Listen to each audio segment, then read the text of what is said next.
called you today to brag on our team that we've put together. I call them the Dream Team, by the way. They've been doing really good with some of these old cases. I don't like to refer to them as cold cases because as long as they're not solved, they're just old cases, and we keep trying to work on them. Give you a little background on this case. On December the 3rd, 1987, at about 5:15 p.m., deputies with the sheriff's office responded to a resident in the Pauline area. They were called about a burglary, and they get there and find that it was much more than a burglary. It was a kidnapping, a criminal sexual conduct, and an aggravated assault case. Some of the details include the lady comes home from work, and she goes into her home, and somebody throws a tablecloth or something like that over her head, and hits her in the head with a hammer a few times, and it's only by God's grace alone that she's not dead. He is proceeding to sexually assault this lady, and her fiance, Mr. James Larry Smith, comes home after work to see his fiancee, and he was brutally attacked. He stayed in a coma until April the 16th of 1988, where he passed of his injuries. This is one of those cases. For 31 years, the family had no idea who did what. They knew somebody had done it, but they didn't know who.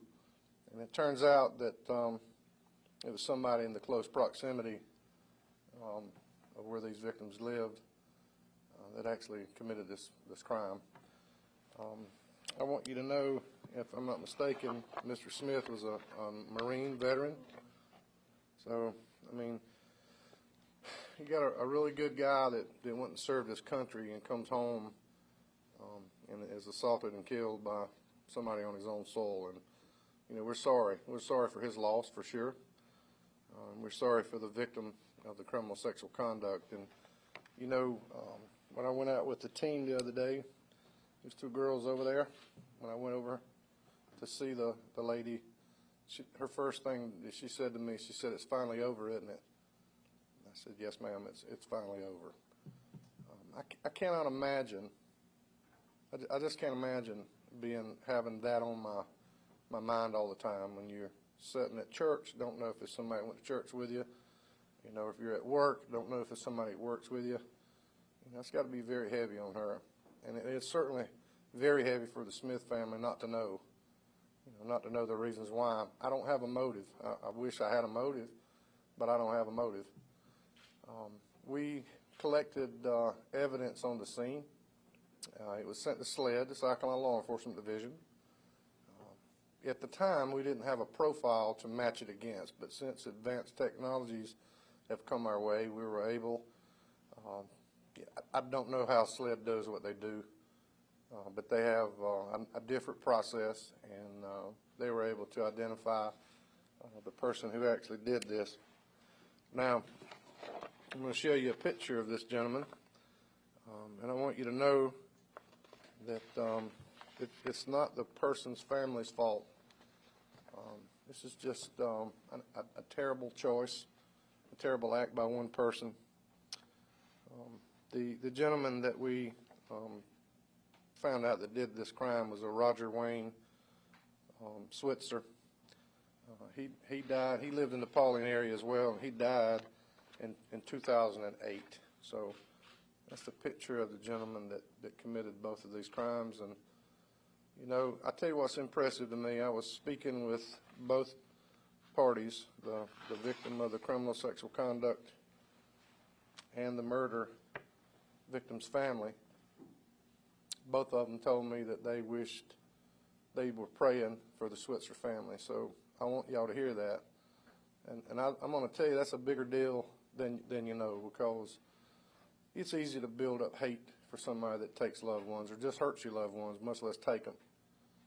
So I applaud both of these families for their commitment to sticking with the King Jesus, because that's the only thing that'll get you through anything like this. You can't depend on facts. You can't depend on yourself. You know, Jesus is the is the only way you can get by things like this.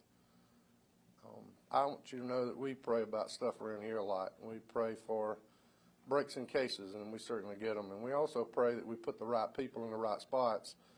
And we absolutely did that. And Diane Lessage and Lorraine Paella, they have just been incredible to pursue these leads, you know, that are this old. And I do know a lot of other people that think that these older cases can't be solved, but they can. They can be. I don't know why bad things happen to good people, but I do know that it's our job to do the best we can. And I'm very proud of the team that we've assembled, and you know, when it comes to their supervisors, their coworkers, and you know, everybody helps. And I'm just very proud of what they've been able to accomplish. Now, I need you all to hear this too. This ain't over for the Smith family or the other victim. This is just another step in the healing process. You know, this is, a lot of times this makes it almost worse for it to be this long and then it be brought up again. It just cuts open new wounds. And, you know, I was able to talk with Jerry, and, you know, he and I have something in common. I lost a brother and he's lost a brother, but certainly mine was nowhere in the close proximity of what happened to his. And there's so many things you miss with your brother. You know, there's so many things that you accomplish. You want to go poke your brother in the shoulder and go, see what I did? You know, and he was all that was taken away from him and his family. And we just want to say thank you to the Lord for letting us be able to get this case solved. And we are praying for the Switzer family. You know, we don't hold no ill will certainly toward them. And I don't think matter of fact, I'm 100% sure they knew nothing about it, because if they did, they would have told. They would have said something. I don't know what kind of questions I can answer, any more details, but I will certainly try at this point. What was the evidence that brought us to this point? I mean, it was DNA evidence? It was body fluids. Right, and that was kept a long time. Yes, sir. Of course, and I guess what was the process? Somebody said, okay, was it just a random sweep of DNA, or did they target? No, they process the scene. They're looking for certain things when they go in, especially a criminal sexual conduct and an assault. So they were looking for certain things, and they were able to collect it. Yes, ma'am? So that I can understand, you said initially the killer was attacking Smith's fiance? Yes. Can you just better explain that? Was there any belief relation between the two of them initially, or what is the background on that? The Switzer gentleman didn't live very far away, and I don't have a way of answering that question because he's passed. But I do know that something was put over her head, and she was assaulted on several occasions. She was actually taken to the basement and tied up while he went to assault Mr. Smith, and she was able to free herself. And a good Samaritan, by God's grace, picked her up, and that's when it got everything started with us being there. So, yes, sir. The article in the Associated Press calls him a neighbor. Is that accurate? Were they next door neighbors? Yeah, he just lived in the same neighborhood. Did he continue to live there? Yes, sir. Was he ever questioned back then? Back in 1987, brother, I had been on the sheriff's department probably 9 months. So I don't know. I mean, in our notes, we didn't see a canvas of the area or any of those things. And, you know, since then, we've obviously learned that there's so many things we should be doing in neighborhoods, and we didn't see any evidence that this was done. It may have solved it then. I don't know. And then again, it may not have. Did the fact that Switzer died, did that help lead to where we are today with the DNA being? You'll have to ask Sled on the process of that, man. They talk in terms that my little old mind can't understand when it comes to that DNA stuff.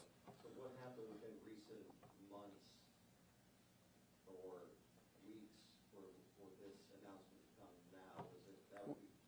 We had the different process that SLED does, not just the comparison.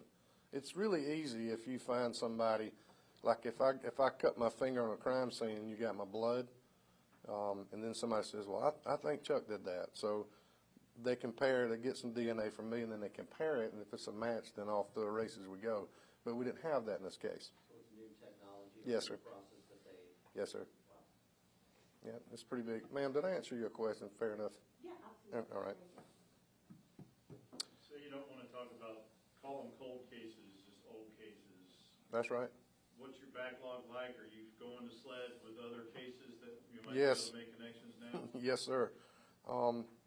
We have to have DNA left on the scene, and there's some that just don't have anything. Some we do. So we're going to try that process as much as we can. So yeah, I don't until a case is closed, it's just an old case, and there's some cases that we know what happened, we can't prove it, and that's about as far as it's going to go. But with this new technology, and especially prayer, man, prayer works. Prayer works. How does it make you feel to be able to come to these families and say, hey, and no closure is an overused term, but we've closed this case, here it is. What's it make you feel like? Well, it makes me feel worthy. It makes me feel like all the things that we bang our head against the wall, finally we're getting through a little bit. It's kind of melancholy, but I mean, it's a happy at the end, so that they can finally put that to rest. I'm going to tell you, I didn't solve anything. Those two girls over there did. I'm very proud of the team that we've assembled over there, and they're, if you've committed a crime in Spartanburg County and left anything that we might know you by, you might as well come on in here and confess, because they're going to catch you. So you can go ahead and take the burden off of yourself. And when you commit crimes like that, that's heavy. That makes you not have a peaceful life, and it causes other problems in your life. So. Did the Smith and his fiance know Switzer? Just acquaintances. I mean, not personally. Didn't go out to dinner with him or anything like that. Just knew him in passing. So she was not able to get any sort of. No, he spoke once, and she got hit in the head with a hammer a few times too. I'm gonna tell you, I don't understand. It was only by God's grace she's not dead as well. Were we able to find any past other situations similar to this with Switzer, or is this? No. Hadn't yet. I mean, I'm going to keep my options open, and I'm certain this is pretty devastating to their family too. Trust me, I don't want to take all the blame off anybody, none of that mess. But I'm just telling you that it's got to be very terrible to find out that someone that you cared for and loved was able to commit a crime like this and kind of keep it hid for that long. We know that he died in 2008 from a heart attack. What was his career? I don't have any idea. They have asked that we, would respectfully let them have their privacy. They're grieving and mourning as well. So, I think I'm going to, Mr. Smith, Jerry, you want to come up and say anything? This is Jim's brother, and he wanted to address you guys. They asked you the same questions I asked you. Yes, sir.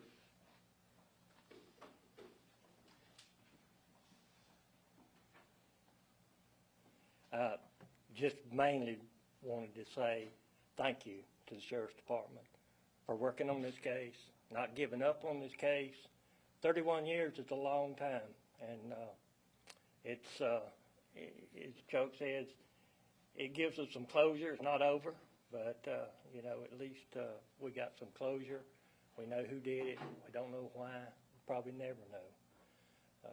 But I did want to publicly thank the sheriff and his crew for just their diligent work and staying and solving this case. Over the years, I've been asked many times from people, friends, that do I think the Sheriff's Department's really working on this? Do they really want to solve this case? And I've always told them, I said, outside the family, I'm satisfied there's nobody more wanting to solve it than they are. And they did. And I thank y'all so much. Thank you. Yes.